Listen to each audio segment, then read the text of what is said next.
ഞാനേ ബ്രസീലിന്റെ ഒരു ജേഴ്സി വാങ്ങി തരട്ടെ? എനിക്കങ്ങ് വേണ്ട. നമുക്ക് ഒരു ടീമാകാടി.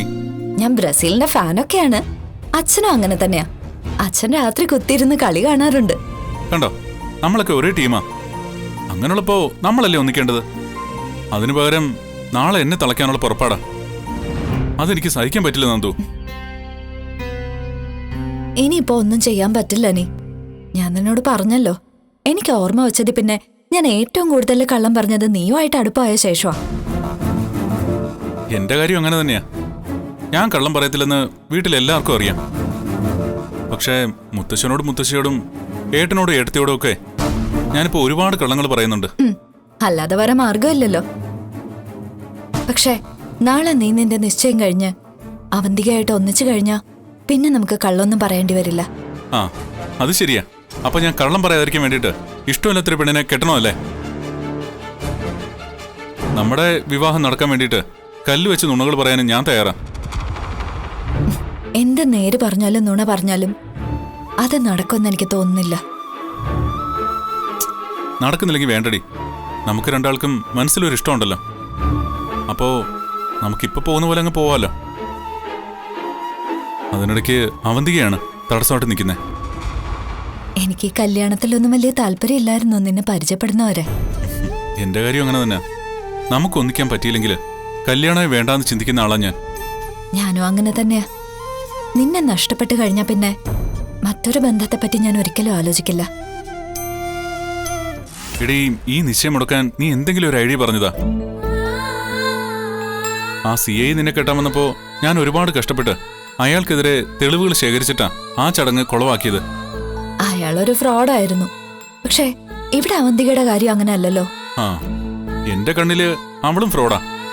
അല്ലെങ്കിൽ ഒരാൾ ഇഷ്ടമല്ലെന്ന് 1000 തവണ പറഞ്ഞാലും അത് കേൾക്കാതിരിക്കോ? എനിക്കൊന്നും അറിയില്ല. എന്നെ സ്നേഹിക്കുന്നവർ പോലും ഈ കാര്യത്തിൽ എന്റെ കൂടെ നിൽക്കുന്നില്ല. അതാ കഷ്ടം.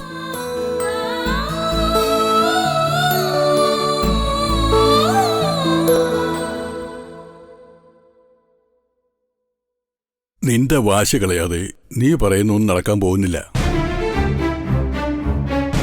ഇതിനൊക്കെ ഒരു പരിധിയുണ്ട്. നകുലൻ ഗൾഫിൽ നിന്ന് വിളിച്ചപ്പോ എന്താ പറഞ്ഞേ? തൻ്റെ ഇടമില്ലാത്ത പെൺകുട്ടികൾ കുറവാണെന്നല്ലേ? പിന്നെ നീ പഴമയും കെട്ടിപ്പിടിച്ചോണ്ടിരുന്ന എങ്ങനെ ശരിയാവും? അങ്ങനെ പറഞ്ഞു കൊടുക്കും മുത്തശ്ശ. നിന്റെ അച്ഛൻ ഉടനെ വരുന്നുണ്ട്. തിരിച്ചു പോകുന്നതിന് മുമ്പ് നിന്റെ കല്യാണം നടത്തണമെന്നാ പറയുന്നത്. അതെങ്ങനെ പറ്റും? അമ്മയുടെ എന്റെ ടേസ്റ്റ് രണ്ടല്ലേ. ഇനിയിപ്പോ ഞാൻ വാശി പിടിക്കുന്നില്ല. നീ ആരെയാന്ന് വെച്ചാ കെട്ടിക്കോ.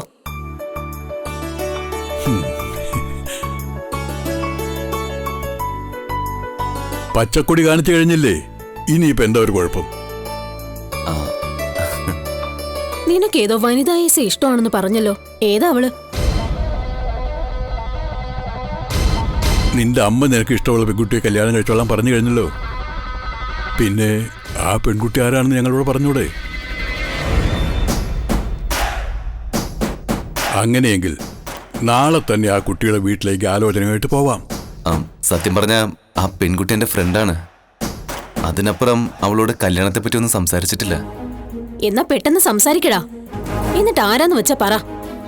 ഇനി അത് ആരാന്ന് പറയുമ്പോ വേണ്ടെന്ന് പറയൂ. അതിന് ഞങ്ങൾക്ക് പരിചയമുള്ള കുട്ടിയാണോ നീ കണ്ടുവച്ചിരിക്കുന്നത്? ആരായാലും കുഴപ്പമില്ല. ഇനി നകുലേട്ടൻ വരുമ്പോ ഞാൻ വാശി പിടിച്ചിരുന്ന എന്നെ വായി വരുന്നതൊക്കെ വിളിച്ചു പറയും. അതെനിക്ക് ഒഴിവാക്കിയേ പറ്റൂ. ശരി, ഇനി ഏതായാലും അമ്മയ്ക്ക് മുത്തശ്ശന് ഒരുപാട് കാത്തിരിക്കേണ്ടി വരില്ല. അച്ഛൻ വന്നിട്ട് പോകുന്നതിന് മുമ്പ് തന്നെ അമ്മയ്ക്കൊരു മരുമോളെ കിട്ടും. താനെന്താ ഇവിടെ?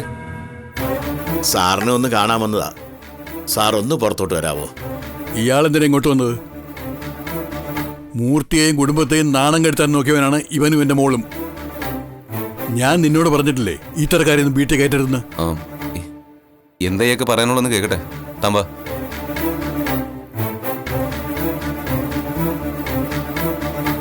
അച്ഛാ, എന്നാലും ആരായിരിക്കും ആ പെൺകുട്ടി? അച്ഛന് അവളെ പറ്റി എന്തെങ്കിലും സൂചന അവൻ തന്നിട്ടുണ്ടോ? ഇതുവരെ ഇല്ല. ഇത്തരം കാര്യങ്ങൾ അവൻ സംസാരിക്കുന്നത് ആ സഹൃദയനോടാ. അയാളോടൊന്നും പറഞ്ഞിട്ടില്ല. ഇനി ആ കനകയുടെ മോളോ മറ്റോ ആണോന്നാ എന്റെ പേടി. ആരായാലും ശരി, അതിനെ നീയായിട്ട് നീ എതിർക്കരുത്. അവളെ ഒന്നും എനിക്ക് മരുമോളായിട്ട് സങ്കല്പിക്കാനേ പറ്റില്ലച്ചാ. ഇത് രണ്ടും കൂടി പറഞ്ഞാൽ നടക്കില്ല കേട്ടോ.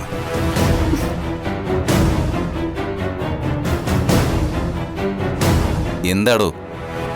ഞാനേ കേസിനെ കുറിച്ച് സംസാരിക്കാനാ സാറേ വന്നത്. അതിനെക്കുറിച്ച് ഞാൻ വ്യക്തമായിട്ട് പറഞ്ഞിരുന്നല്ലോ. അനിയും അനിയുടെ മുറപ്പെണ്ണും തമ്മിലുള്ള നിശ്ചയം കഴിഞ്ഞു കഴിഞ്ഞാൽ താനും തന്റെ മോളും ആഗ്രഹിക്കുന്ന പോലെ കാര്യങ്ങൾ നടക്കും. സാറേ, നിശ്ചയം നടന്നിട്ട് പിന്നെ ഞങ്ങളുടെ കാര്യം നടന്നില്ലെങ്കിലോ സാറേ? അപ്പൊ അവരുടെ കല്യാണം നടത്തണ്ടേ?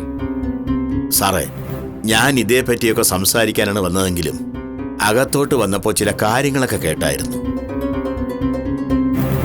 സാറ് ഒരു SIയെ കല്യാണം കഴിക്കാൻ പോകുന്നൊക്കെ പറയുന്നത് കേട്ടായിരുന്നല്ലോ. ആ, അതിന്? അല്ല, ആ SI നമ്മുടെ നന്ദു മേഡമാണോ? സാറിന്റെ മുഖത്തെ പുഞ്ചിരി കണ്ടാൽ അറിയാം അത് നന്ദു മേഡം തന്നെയാണെന്ന്. എനിക്കും എൻ്റെ മോക്കും ഒക്കെ നേരത്തെ സംശയം ഉണ്ടായിരുന്നു. ആ രീതിയിലായിരുന്നല്ലോ സാറിന്റെ പോക്ക്. എടോ, ഇനി ഇത് പാടി നടക്കണ്ട. അയ്യോ ഇല്ല സാറേ, ഞാൻ പറയാനും പാടാനും ഒന്നിനും പോകുന്നില്ല. പിന്നെ അനി അവന്തിയെ കല്യാണം കഴിക്കുകയാണെങ്കിൽ ഒരർത്ഥത്തിൽ സാറിന്റെ തടസ്സം അങ്ങ് മാറി കിട്ടുമല്ലേ? അല്ല, ഞാൻ പറഞ്ഞു വന്നത് വേറൊന്നുമല്ല. ഈ അനിക്ക് നന്ദുവിനെ വലിയ ഇഷ്ടമാ സാറേ. അത് സാറിനും അറിയാമെന്നുള്ളതാണ് എൻ്റെ വിശ്വാസം. ഞാനത് നേരത്തെ സാറിനോട് പറഞ്ഞിട്ടുണ്ടല്ലോ. അവര് തമ്മിൽ നല്ല ഫ്രണ്ട്സാണോ, അല്ലാതെ താൻ കരുതുന്ന പോലുള്ളൊരു ഇഷ്ടമില്ല. അതെന്തെങ്കിലും ആയിക്കോട്ടെ. പക്ഷേ അനിയുടെ കല്യാണം കഴിഞ്ഞാ സാറിന് അതൊരു ആശ്വാസമായിരിക്കും. അനി എന്റെ അടുത്ത സുഹൃത്താണ്. ഈ പ്രേമം വരുമ്പോ പിന്നെ സുഹൃത്തും മച്ചമ്പിയൊന്നും ഇല്ല സാറേ. അപ്പോഴേ ആ നിശ്ചയം നടന്നു പോകുന്നത് നമുക്ക് രണ്ടു കൂട്ടർക്കും നല്ലതാണല്ലേ? അതെ, അതുകൊണ്ട് ഒരു കാരണവശാലും താൻ അതിന് തടസ്സം നിൽക്കരുത്. കൊള്ളാമിട വക്കീലേ, നിന്റെ റൂട്ട് ക്ലിയർ ആക്കാൻ വേണ്ടി എന്നെ എൻ്റെ മോളെയും പറഞ്ഞു പറ്റിക്കുകയാണല്ലേ? താൻ എന്താ ആലോചിക്കുന്ന? അല്ല, ഇതൊക്കെ കഴിഞ്ഞു കഴിഞ്ഞാലേ സാറ് പറഞ്ഞ പോലെ നഷ്ടപരിഹാര തുക വാങ്ങിച്ചു തരുമല്ലോ. ആ, നഷ്ടപരിഹാരം കിട്ടുമെന്ന് എനിക്കറിയില്ല. പക്ഷെ ഡിവോഴ്സിന് മുമ്പേ നിശ്ചയം നടത്തിയെന്ന് പറഞ്ഞേ നിങ്ങൾക്കത് പ്രശ്നമാക്കാൻ പറ്റും. അവിടെ മിക്കവാറും അനി അവന്റെ മുത്തശ്ശനൊക്കെ നിങ്ങളുടെ വഴിക്ക് വരും. അത് മതി സാറേ, അത് മതി, അത്രയും മതി. അത് കേൾക്കാനായിട്ടാ ഞാൻ വന്നത്. എന്നാ പിന്നെ ഞാനങ്ങോട്ട് പോട്ടെ. സാറിന്റെ വീട്ടിലുള്ളവർക്ക് എന്നെ എൻ്റെ മോളെയൊന്നും അത്ര ഇഷ്ടമല്ലല്ലോ.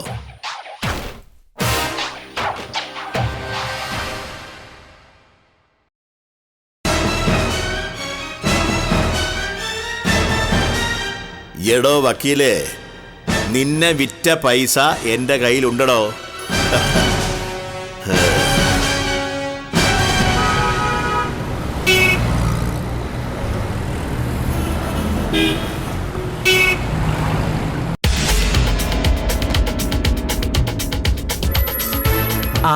ഇനിയിപ്പോ ഒരുത്തനുമായിട്ട് ഇംഗ്ലണ്ടിൽ പോണെന്നൊക്കെ പറയുന്നു. അവനൊക്കെ ഏത് തരക്കാരാണെന്ന് ദൈവത്തിന് തന്നെ അറിയാം. എനിക്ക് തെറ്റൊന്നും പറ്റിയിട്ടില്ല. അനിയെ ഞാൻ കല്യാണം കഴിച്ചത് എന്തുകൊണ്ടാണെന്ന് അമ്മയ്ക്കറിയാലോ. അത് പൈസയ്ക്ക് വേണ്ടി മാത്രം, അല്ലാതെ അവനെ എനിക്ക് ഒരു താല്പര്യം ഇല്ലായിരുന്നു. എന്താ അച്ഛാ? ആ മെസ്സേജ് അങ്ങനെ നിസ്സാരമായി തള്ളിക്കളയണ്ട. ഞാൻ ആ വക്കീലിനെ കാണാൻ പോയപ്പോ അവിടെ പുതിയൊരു കല്യാണാലോചന നടക്കുക. അവിടുത്തെ സംസാരമൊക്കെ ഞാൻ കേൾക്കുന്നത് അവരാരും കണ്ടില്ല. നന്ദുവിനെ നവീൻ വക്കീല് കെട്ടാനുള്ള പുറപ്പാടില്ല. അത് അങ്ങേര് സമ്മതിച്ചു. അയ്യോ, അപ്പൊ നമ്മുടെ സംശയം ശരിയാണല്ലോ വേണോട്ടാ. അതെ, നന്ദുവും അനിയും തമ്മിൽ അടുപ്പമാണെന്ന് അറിഞ്ഞിട്ട് തന്നെയാണ് നവീൻ അവന്തികയും അനിയും തമ്മിലുള്ള കല്യാണത്തെ പ്രോത്സാഹിപ്പിക്കുന്നത്. അങ്ങനെയാണെങ്കിൽ ഇനിയിപ്പോ എന്താ ചെയ്യണ്ടേ? നമ്മളിതങ്ങനെ നിസ്സാരമായിട്ട് തള്ളിക്കളയാൻ പാടില്ല മോളെ. നമ്മൾ ബുദ്ധി പ്രയോഗിക്കേണ്ട സമയമാണിത്. ബുദ്ധി പ്രയോഗിക്കുന്നതൊക്കെ കൊള്ളാം. അതുകൊണ്ട് എന്തെങ്കിലും പ്രയോജനം ഉണ്ടാവണം. അല്ലാതെ വല്ലവന്റെ കയ്യിൽ നിന്ന് തല്ലുകൊള്ളരുത്. ഈ നിശ്ചയം അലമ്പിയേ പറ്റൂ. ഇതത്ര നിസ്സാര കാര്യമൊന്നും അല്ല മോളെ. ഡിവോഴ്സ് നടത്താതെ ഒരു കാരണവശാലും മോതിര കൈമാറ്റം നടത്താൻ പാടില്ല. അതിന് നിയമമില്ല. അല്ലെങ്കിലും അവന് നല്ലൊരു പെണ്ണിനെ കിട്ടരുതെന്ന് എനിക്ക് ആഗ്രഹമുണ്ട്. അത്രത്തോളവാ. കോടതി മുറിയില് അവനും ആ വക്കീലും ചേർന്ന് എന്നെ അപമാനിച്ചത്. മോളെ മനോരോഗി പോലും ആക്കിയില്ലേ, മെന്റൽ പേഷ്യന്റ് ആക്കിയില്ലേ? അല്ല, അതിലൊക്കെ സത്യമില്ലേ? ഇവള് കുറെ നാള് ചികിത്സയിലായിരുന്നില്ലേ? എന്നുവെച്ച് അതൊക്കെ കോടതിയിൽ വിളിച്ച് പറയേണ്ട കാര്യമുണ്ടോ? മോളെ, കേസ് ആവുമ്പോ ജയിക്കാൻ വേണ്ടിട്ടേ അതല്ല, അതിന്റെ അപ്പുറവും പറയും. അന്ന് അങ്ങനെയൊക്കെ പറഞ്ഞ് നമ്മളെ തൊലി ഉരിച്ച നവീൻ വക്കീല് തന്നെയാണ് ഇന്ന് നമ്മളെ സഹായിക്കാനായിട്ട് വന്നിരിക്കുന്നത്. അതിൽ ചതിയുണ്ടെന്ന് എനിക്ക് നേരത്തെ തന്നെ തോന്നിയതാ. ഇനിയിപ്പോ ആ തോന്നല് ശക്തമായ സ്ഥിതിക്ക് അച്ഛൻ എന്ത് തീരുമാനം എടുത്താലും കൂടെ നിൽക്കാൻ ഞാൻ തയ്യാറാ. ചിലതൊക്കെ ഞാൻ പ്ലാൻ ചെയ്തിട്ടുണ്ട് മോളെ. അവിടെ നിശ്ചയത്തിനുള്ള തയ്യാറെടുപ്പുകളൊക്കെ നടത്തിക്കൊണ്ടിരിക്കുക. നടത്തട്ടെ. എനിക്കറിയാം ഇനി എന്ത് ചെയ്യണമെന്ന്.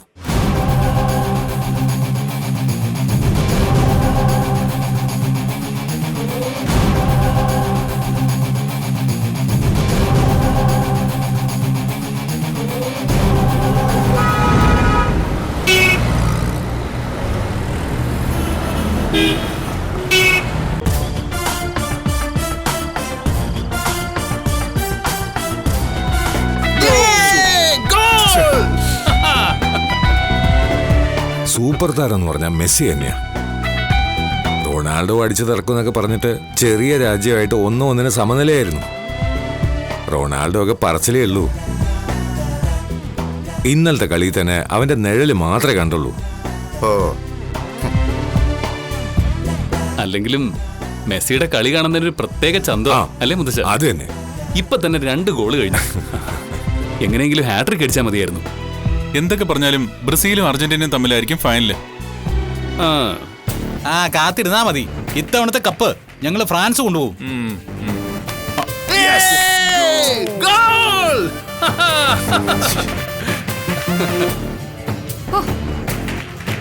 എന്തൊരു ബഹളമായത്. മുമ്പൊക്കെ ആയിരുന്നെങ്കിൽ കുഴപ്പമില്ലായിരുന്നു. ഇപ്പം മൊബൈലിനകത്ത് കളിയുണ്ടല്ലോ. എല്ലാവർക്കും അവരവരുടെ റൂമിൽ പോയിരുന്ന് കണ്ടാ പോരെ. എന്നാലും ടി വി കാണുന്നൊരു സുഖം കിട്ടില്ലമ്മേ. ഇങ്ങനെ കിടന്ന് നിലവിളിച്ചാ നാട്ടുകാർ ഓടി വരില്ലേ? അമ്മേ, ഇപ്പൊ എല്ലാ വീട്ടിലും ഇങ്ങനെയുള്ള നിലവിളിയാ. അതുകൊണ്ട് ആരും ആരെയും ശ്രദ്ധിക്കത്തില്ല. ഞങ്ങൾ നിർത്തി. മെസ്സി 3 ഗോൾ അടിച്ചു. ഏതോ രാജ്യത്ത് കിടക്കുന്നോ ഗോളടിച്ചാ അതുകൊണ്ട് നമുക്കെന്താ പ്രയോജനം? എന്തായാലും നമുക്കൊരു വിരാട് കോഹ്ലി ഉള്ളതുകൊണ്ട് നമ്മൾ രക്ഷപ്പെട്ട് നിൽക്കുക. കഷ്ടം. അതങ്ങ് ഓഫ് ചെയ്തേരെ. നമുക്ക് വിരാട് കോഹ്ലി മാത്രമല്ല, സഞ്ജു സാംസണും ഉണ്ട്. ഇവള് വന്ന് ഫുട്ബോളിന്റെ സകല മൂടും കളഞ്ഞു. ഇനിയിപ്പോ എന്തായാലും അൾജീരിയ തിരിച്ചടിക്കാനൊന്നും പോകുന്നില്ല. അവന്മാരെ കുഞ്ഞൻ ടീമാ. അതുകൊണ്ട് ഒരു 5 ഗോളെങ്കിലും അടിക്കണമായിരുന്നു. എന്തായാലും 3 അടിച്ചല്ലോ. അത് മെസ്സി തന്നെ.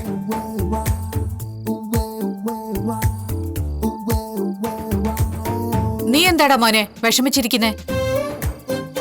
അവൻ ഇനി കല്യാണം കഴിയുന്നവരെ വിഷമമായിരിക്കും. നീ കാരണം അതിനേക്കാളും വിഷമിക്കുന്നുണ്ട് എന്റെ മോള്. നിനക്കെന്താ അവളോട് സ്നേഹത്തോടെ മിണ്ടുകയും പറയുകയൊക്കെ ചെയ്താ? അവക്ക് പോന്ന് പുറത്തോട്ട് പോയാല്? എനിക്ക് നല്ല ഉറക്കം വരുന്നു.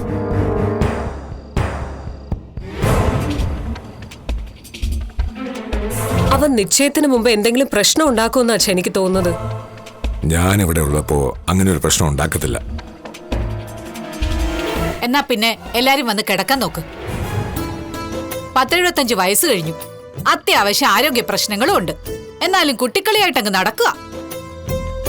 എന്റെ വസന്തരെ, ഫുട്ബോളിന് കുട്ടികളെന്നോ മുതിർന്നവരെന്നോ ഇല്ല.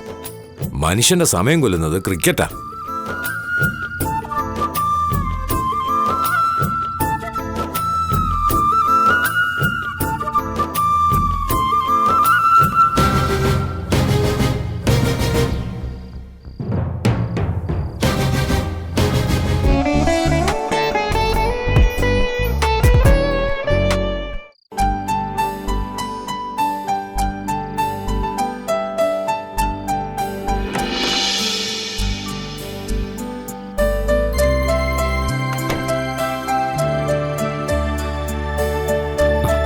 നീ ഉറങ്ങിയായിരുന്നോ? ചെറുതായിട്ടൊന്ന് മയക്കം പിടിച്ചതാ. എങ്ങനെ ഉറങ്ങുന്നേ? എന്തൊരു ബഹളം അവിടെ. അർജന്റീന ജയിച്ചോ? ജയിച്ചു. അതിന്റെ ബഹളം അവിടെ കേട്ടത്. മുത്തശ്ശി വന്ന് വഴക്ക് പറഞ്ഞ് എല്ലാരെയും ഓടിച്ചു. മുത്തശ്ശൻ ഉൾപ്പെടെ എല്ലാരും കിടക്കാൻ പോയി. ഇത് കൊള്ളാലോ. പിന്നെ ഇപ്പൊ ഫുട്ബോൾ പ്രവചന മത്സരമൊക്കെ വെച്ചിട്ടുണ്ടല്ലോ. അതുകൊണ്ട് ഇനി കളി തീരുന്നത് വരെ ഈ ബഹളമൊക്കെ പ്രതീക്ഷിക്കാം. എല്ലാ വർഷത്തെക്കാളും ഇത്തവണ ആവേശം കൂടും. സമ്മാനമായിട്ട് ലക്ഷങ്ങളുടെ കാറാണല്ലോ പറഞ്ഞിരിക്കുന്നത്. അതും വെറും പറച്ചിലൊന്നുമല്ല, കൃത്യമായിട്ട് നറുക്കെടുപ്പിലൂടെ വിജയികൾക്ക് കൊടുത്തിരിക്കും.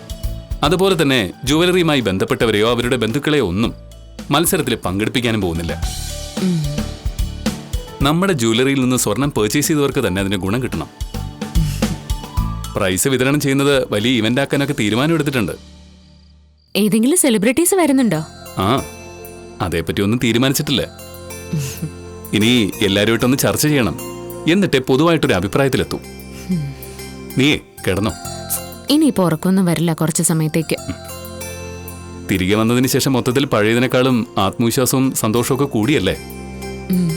അതെ, നമ്മൾ മടങ്ങി വന്നതിൽ ഏറ്റവും കൂടുതൽ സന്തോഷിക്കുന്നത് ആദർശേട്ടന്റെ അമ്മയാ. അത് നിന്നെ അടുത്ത് കിട്ടിയതിന്റെ സന്തോഷമാണ്. നീ ഇടയ്ക്കെപ്പോഴെങ്കിലും നന്ദുവിനെ വിളിച്ചായിരുന്നോ? ഇല്ല. നാളെ അവള് വരുമോ? അവള് വരാൻ താല്പര്യം കാട്ടിയാലും അച്ഛനും അമ്മയും കൊണ്ടുവരില്ല. നാളെ അനിയുടെ നിശ്ചയം നടക്കുകയല്ലേ, പിന്നെ കൊണ്ടുവന്നാലെന്താ? അനിയുടെ കല്യാണം കഴിഞ്ഞാലേ അച്ഛനും അമ്മയ്ക്കും അവളെ ഇവിടെ നടക്കുന്ന ചടങ്ങിലൊക്കെ ഭയമില്ലാതെ കൊണ്ടുവരാൻ പറ്റൂ.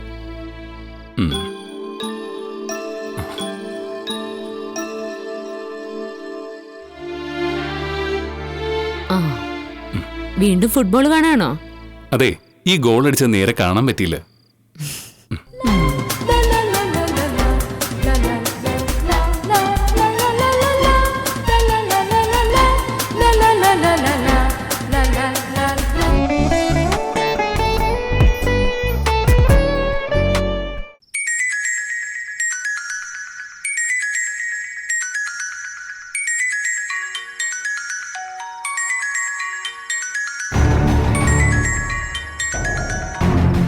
ആ പറയടാ മോനെ.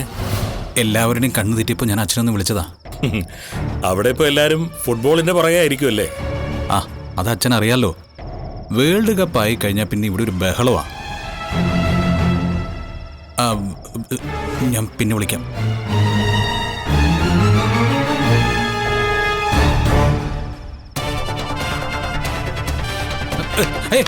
എന്താ അമ്മ ഇതൊക്കെ?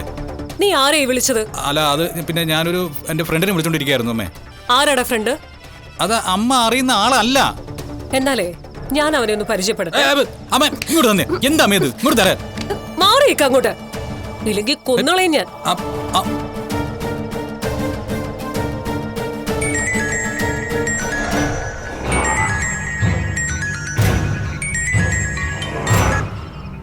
ഹലോ, ആരാ നിങ്ങള്? ഹലോ ഹലോ,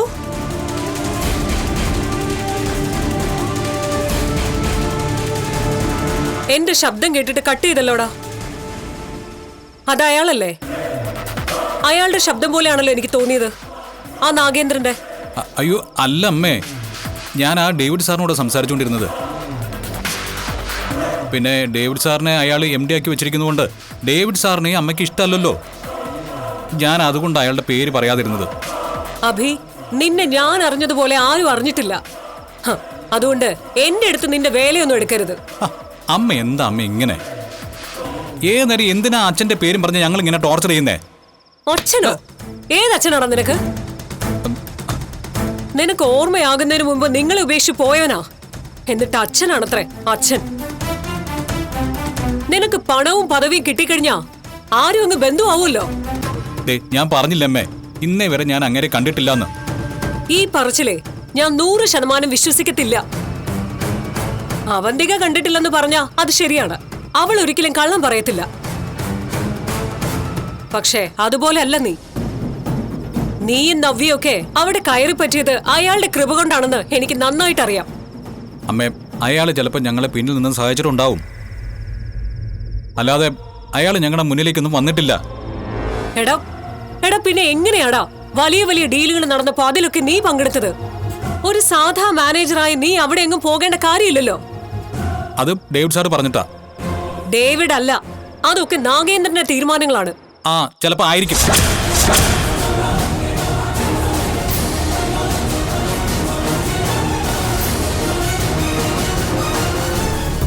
അബിയേക്കാൾ മോശമായിരുന്നു നിന്റെ സ്വഭാവം.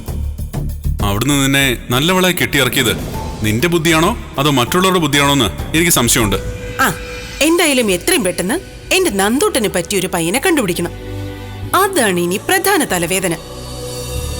ആ തലവേദനയ്ക്ക് എന്തായാലും ഒരു മോചനം ഉണ്ടാവുമെന്ന് തോന്നുന്നില്ലമ്മേ. ഇനിയിപ്പൊ എന്തായാലും ഈ നിശ്ചയം തടയാനൊന്നും പറ്റില്ല. നമ്മളായിട്ട് ചെയ്യുന്ന ശരിയുമല്ല. നാളെ നിശ്ചയമാ, എന്നിട്ട് പോലും അവൻ ഒരു മാറ്റവും ഇല്ല, എന്നോട് ഒരു സ്നേഹവും ഇല്ല. അല്ല, നിനക്ക് അവനോടുണ്ടോ? എന്നെ ഇഷ്ടപ്പെടാത്തൊരുത്തന് ഞാൻ എന്തിനാ സ്നേഹിക്കുന്നേ? നാളെ നീ സന്തോഷത്തോടെ നിശ്ചയത്തിൽ പങ്കെടുക്കണം, മോതിരമാറ്റം നടത്തണം. അതാ നീ ചെയ്യേണ്ടത്.